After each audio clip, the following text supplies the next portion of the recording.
So yun mga kopa, meron tayong in-order sa Facebook. Tignan natin kung legit. Kasi mura siya. Concealed holster siya. Tingin nga ako. Legit kaya yan? Wala Facebook kasi sir. Nako! Malabo to. Pag ganito, ano siya? Inside holster. Yung baril, napakalagaan, lambot. So yan, hawak ko pa lang.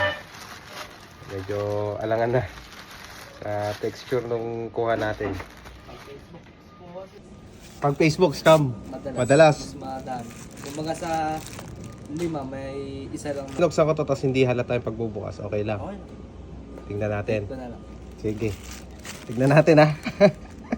Baka bahala. Sige, sige. May konting butas na. May nagbutas na dun sa ano ha. Ano yung tinanggap nito, may butas na talaga. Dating kasi sa truck. Ganyan, yung iba. Sinisilip. Sana yun, yung mga warehouse na malalaki talaga yung pinipili. Sa amin kasi, pag dumating lang po yung truck, saka na namin pinipili. Ayan, basta di ko pa nare-receive. Bukas na ha. Tignan natin. Masisilip naman eh. Something din. Scam. Ay, ito. Ang negative nga ito. Matigas kasi yun. Nakita ko sa Facebook.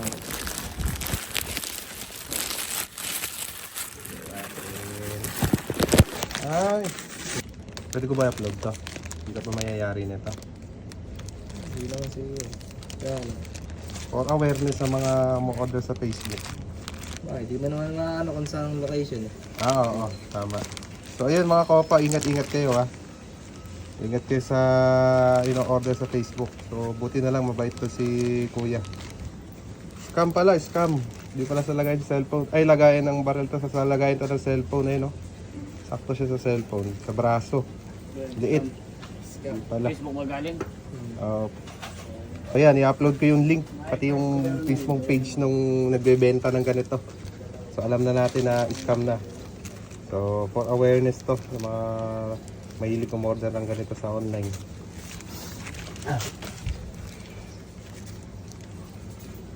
So ito, bibigyan natin yung ID para ma-picture na ibabalik.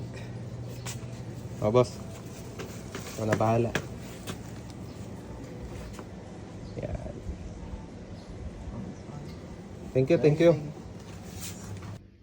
So ayun mga kopa, nakita natin na medyo delikado talaga umorder sa online. So ayun, nakita ko kasi siya sa Facebook, lumitaw lang. So Facebook ad siya.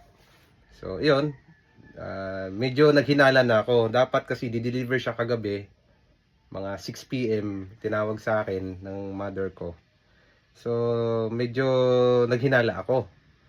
Then nag-search ako kay ChatGPT. Ayan, magandang tanungan ng bayan. Ayan, i-upload ko diyan sa screen yung usapan namin ni ChatGPT kung paano ako nagtanong. So yun, medyo nakuha na ako ng advice.